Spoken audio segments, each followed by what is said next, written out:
Actor Ian McKellen is putting things in perspective when we look back at an old 2003 interview he gave in the lead up to The Lord of the Rings, The Return of the King, where he explained that his job as an actor is not to presume to tell the audience what to think ever in anything I do.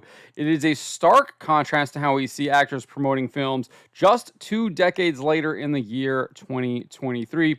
So let's get into this here.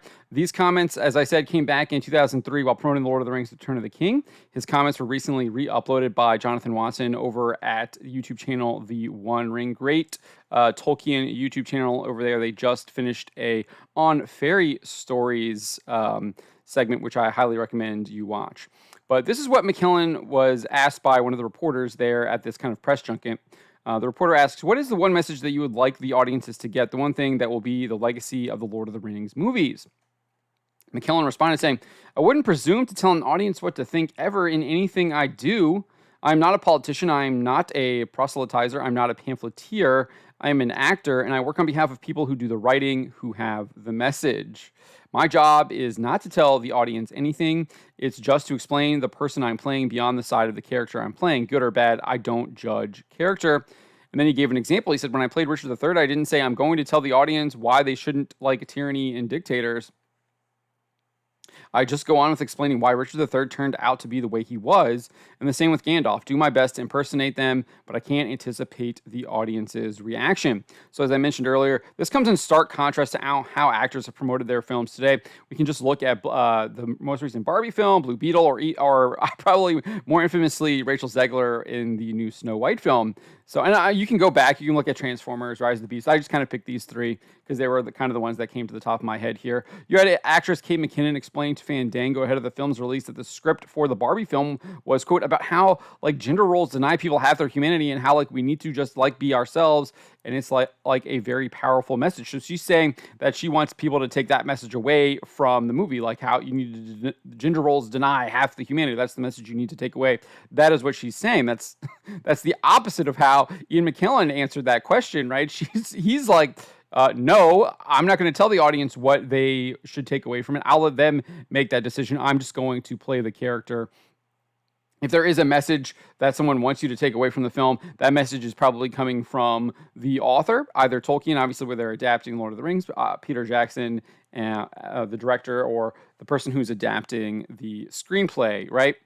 Not usually the actors. I mean, in some cases, you have Margot Robbie playing the character in Barbie, who's also the producer, so obviously involved in the production and everything like that. So you have like exceptions like that.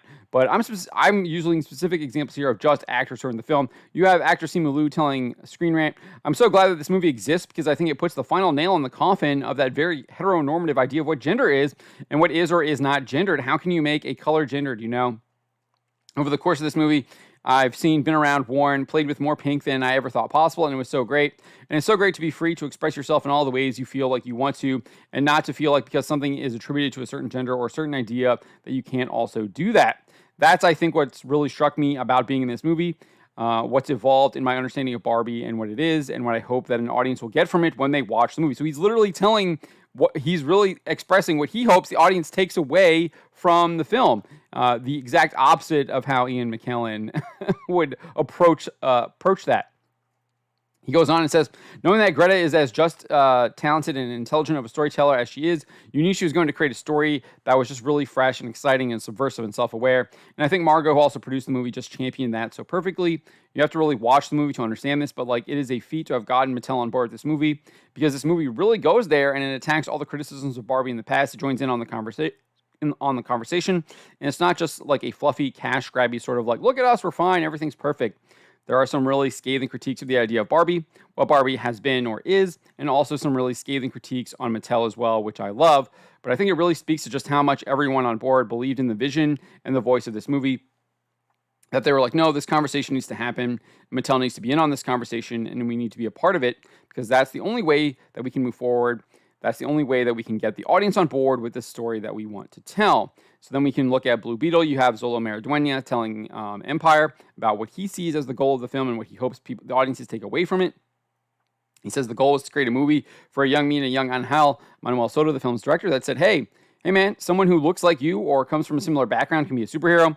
The second thing was to open more doors for people like us. As fun as it is to get into the superhero world where everything is dialed up to 110%, it's the characters that I've most related to. And then as for Rachel Zegler, numerous interviews at the D23 Expo last September. In one of them, she told Extra TV that the live-action film would be eschewing the romance angle of the first film because it's weird.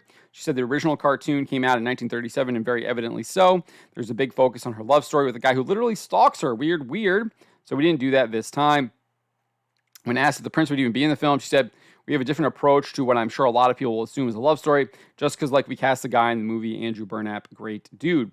It's one of those things that I think everyone's going to have their assumptions about what it's actually going to be, but it's really not about the love story at all, which is really, really wonderful. And whether or not she finds love along the way is anybody's guess until 2024. All of Andrew's scenes could get, who knows, it's Hollywood, baby. She's implying that his scenes could get cut. She then revealed what the film is really about. She says this is an inner journey that she goes on to find her true self. And she meets a lot of people along the way that make the journey really incredible. She also told Variety, it's no longer in 1937. We absolutely wrote a Snow White. You have Gal Gadot, who's playing the evil queen in the movie, interjecting, saying she's not going to be saved by the prince. And then Zegler says she's not going to be saved by the prince, and she's not going to be dreaming about true love. She's dreaming about becoming the leader she knows she can be, the leader that her late father told her that she could be if she was fearless, brave, and true.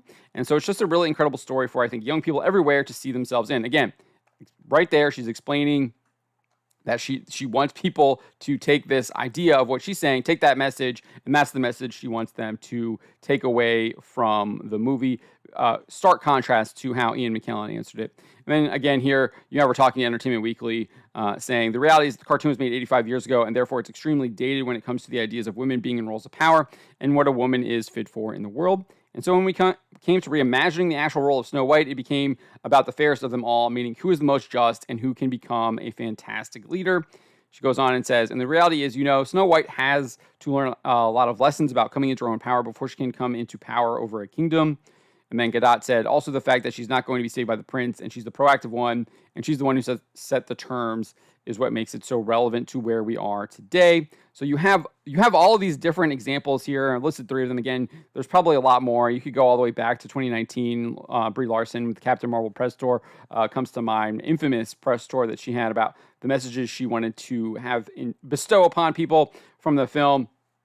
You can go to Transformers, Rise of the Beasts, etc. There's so many different examples. Charlie's Angels. You had obviously Elizabeth Banks is a little bit different, but she was going out there as the actress and then as the director as well. So there's a little bit of a different story, but there's a lot of examples you can go to and point to, and these are just some of them where actors are now specifically trying to push an agenda, push a message onto audiences, tell them what that message is before the film has even come out, before audiences have even seen it. And it stands in stark contrast to how Ian McKellen approached it just 2 decades ago, where he's like, I would not presume to try and give a message, tell the audience what the message is. That is not my role as an actor. I will leave that to people like Peter Jackson, the director of the film, people like J.R.R. Tolkien, who wrote the books.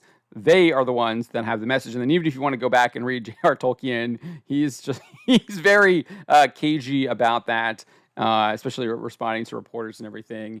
He obviously notes that there's lots of different themes involved in it, but he lets the readers kind of find those themes and let them explore it themselves. But what do you think of Ian McKellen here?